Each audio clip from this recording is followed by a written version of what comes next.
বন্ধুরা, আমার চ্যানেলে তোমাদের সকলকে স্বাগত। আজ আমরা ক্লাস 8-এর প্রশ্নবিচিত্রা 2025 রায়ান মার্টিন থেকে ভূগোলের প্রথম স্কুল সলভ করব। আর একটা কথা তোমাদের মনে করিয়ে দিই, আগে কিন্তু তোমাদের প্রথম পরীক্ষা হতো 15 নম্বরে, অর্থাৎ 2024 পর্যন্ত প্রথম পরীক্ষা হতো 15 নম্বরে, কিন্তু 2025 থেকে নতুন নিয়ম চালু হয়েছে, প্রথম পরীক্ষা হবে 30 নম্বরে। সঠিক উত্তরটি নির্বাচন করে লেখো। পৃথিবীর গভীরতম কৃত্রিম গর্তটি হল রবিনসন দ্বীপ।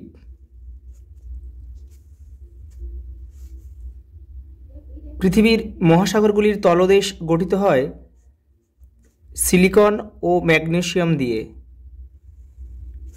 আর মহাদেশগুলির তলদেশ গঠিত হয় সিলিকন এবং অ্যালুমিনিয়াম দিয়ে। পরের প্রশ্ন, উষ্ণ প্রস্রবণের জল গরম হয় অপশান এ ভূতাপ শক্তির জন্য। পরের প্রশ্ন, পৃথিবী পৃষ্ঠের গড় তাপমাত্রা option A 15 degree Celsius. S তরঙ্গ প্রবাহিত হয় কঠিন মাধ্যমের মধ্যে দিয়ে, অপশান সি। অন্তঃকেন্দ্রমণ্ডল ও বহিঃকেন্দ্রমণ্ডলের মধ্যে রয়েছে লেহম্যান বিযুক্তি রেখা।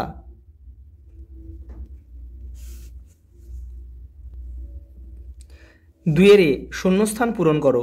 একের দাগের প্রশ্ন, ভারতের প্রতিবেশী দেশগুলির মধ্যে সার্কভুক্ত দেশ নয় মায়ানমার ও চীন, আর বাদবাকি 8টি দেশ কিন্তু সার্কের সদস্যভুক্ত দেশ। পরের প্রশ্ন, ভুটানের প্রধান নদীর নাম হলো মানস এবং প্রধান ভাষা হলো জাংথা।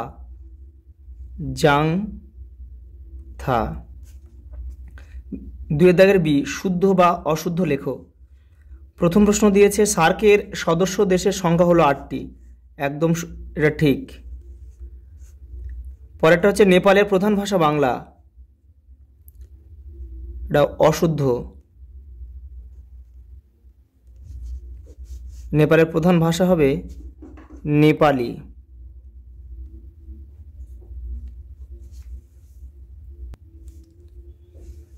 তিনের দাগে নিচের প্রশ্নগুলির সংক্ষিপ্ত উত্তর দাও, যে কোনো দুটি। মান 2-এর। প্রথম প্রশ্ন, পাকিস্তানের জলসেচ ব্যবস্থা কী ধরনের? তোমাদের টেক্সট বইয়ের পেজ নম্বর 77 পেজে উত্তরটি রয়েছে।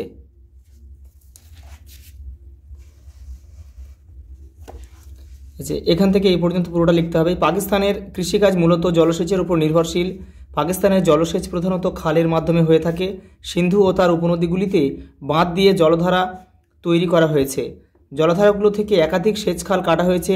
পাকিস্তানের বেশিরভাগ জলসেচ এইভাবে করা হয়, তবে পশ্চিমের শুষ্ক অঞ্চলে মাটির নিচে সুড়ঙ্গ কেটে কৃষিক্ষেত্রে জল নিয়ে যাওয়ার প্রথা আছে, যার নাম ক্যারেজ প্রথা।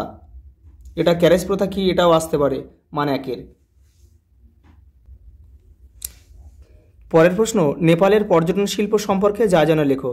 তোমাদের টেক্সট বইয়ের 75 পেজে উত্তরটি রয়েছে।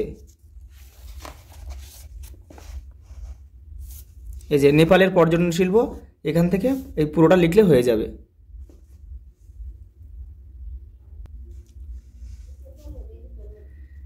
তিনের 3, সারা পৃথিবীর পর্বতারোহীরা নেপালে পর্বতারোহণ করতে আসেন কেন? সারা পৃথিবীর পর্বতারোহীরা নেপালে পর্বতারোহণ করতে আসেন কেন?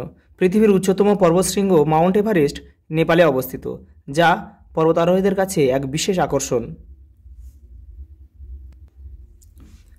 সঙ্গে আরেকটি প্রশ্ন আছে, সার্ক কত সালে গঠিত হয়? 1985 সালে বাংলাদেশের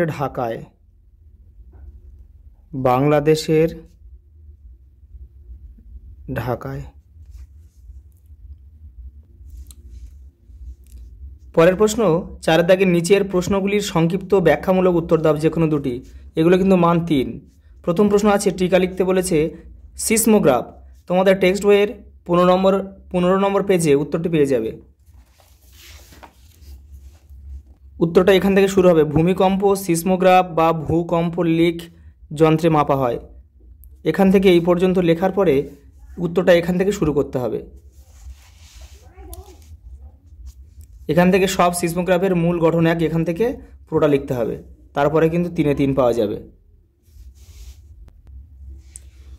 পরের প্রশ্ন 4 দাগে 2-এরটা টিকা লেখো প্রশান্ত মহাসাগরে আগ্নেয় মেঘলা। টেক্সট বইয়ের পেজ নাম্বার 16, এখানে উত্তরটা পেয়ে যাবে।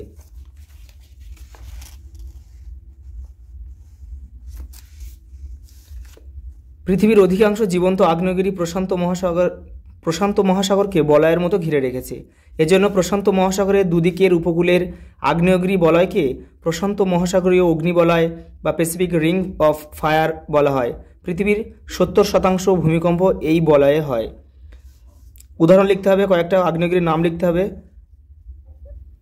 জাপানের ফুজিয়ামা, ইন্দোনেশিয়ার ক্রাকাতোয়া, ইকুয়েডরের কটাবাক্সি। পরের প্রশ্ন, ভূমিকম্পের পিএস ও এল তরঙ্গের বৈশিষ্ট্যগুলি লেখো। পি তরঙ্গের বৈশিষ্ট্য, এর উৎপত্তিস্থল ভূকেন্দ্র, প্রবাহ মাধ্যম কঠিন, তরল ও গ্যাসীয়। এই তরঙ্গের ধ্বংস ক্ষমতা নেই। এস তরঙ্গ, উৎপত্তিস্থল ভূকেন্দ্র, প্রবাহ মাধ্যম কঠিন, ধ্বংস ক্ষমতা নেই। এল তরঙ্গ, উৎপত্তিস্থল ভূপৃষ্ঠের উপকেন্দ্র, প্রবাহ মাধ্যম কঠিন, এর ধ্বংস ক্ষমতা খুব বেশি। এগুলো লিখলেই ফুল মার্কস পাওয়া যাবে।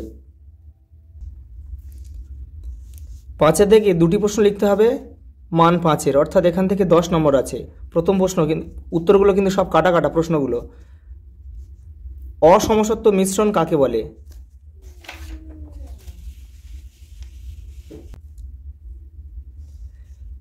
অসমসত্ব মিশ্রণ কাকে বলে? যে মিশ্রণে উপাদানগুলি সমানভাবে বণ্টিত থাকে না তাকে অসমসত্ব মিশ্রণ বলে। এই মিশ্রণের উপাদানগুলি একে অপরের থেকে আলাদা থাকে, যেমন বালি ও জলের মিশ্রণ। পরের প্রশ্ন, সংঘাত ও অসংঘাত শিলার মধ্যে যে কোনো দুটি পার্থক্য লেখো। সংঘাত শিলা ও অসংঘাত শিলা, এই দুটো পার্থক্য লিখলেই হয়ে যাবে। প্রাচীন শিলা চূর্ণ বিচূর্ণ ও ক্ষয়প্রাপ্ত হয়ে বহুদিন ধরে জমাট বেঁধে যে শিলা সৃষ্টি হয় তাকে সংঘাত শিলা বলে। অপরদিকে রাসায়নিক উপায়ে অথবা জৈবিক উপায়ে সৃষ্টি শিলা হল অসংঘাত শিলা। উদাহরণ, সংঘাত শিলার উদাহরণ হচ্ছে কংগ্লোমারেট, আর একটা ব্রেক্সিয়া। আর অসংঘাত শিলার উদাহরণ হচ্ছে চুনাপাথর ও লবণ শিলা। পরের প্রশ্ন আছে, পিট কয়লার রূপান্তরিত রূপটি কি? পিট কয়লা থেকে গ্রাফাইট পাওয়া যায়।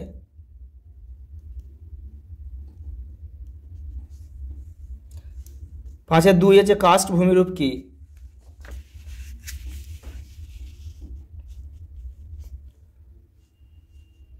চুনাপাথরযুক্ত অঞ্চলে নদী বা বৃষ্টির জল মাটিকে দ্রুত ক্ষয় করে ভূগর্ভে গিয়ে ছোট বড় নানা আকৃতির গর্তের সৃষ্টি করে। এই ধরনের ভূমিরূপের নাম কাস্ট ভূমিরূপ। খনিজের কাঠিন্য পরিমাপের স্কেলের নাম কি? মোহ স্কেল। পরের প্রশ্ন আছে, মার্বেল শিলার যে কোনো দুটি বৈশিষ্ট্য উল্লেখ করো।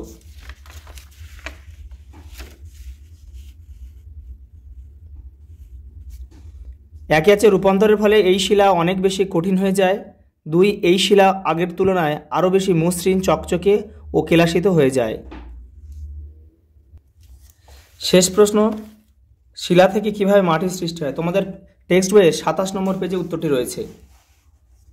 এই যে শিলা থেকে কিভাবে মাটির সৃষ্টি হয়, এখান থেকে পুরোটা লিখতে হবে।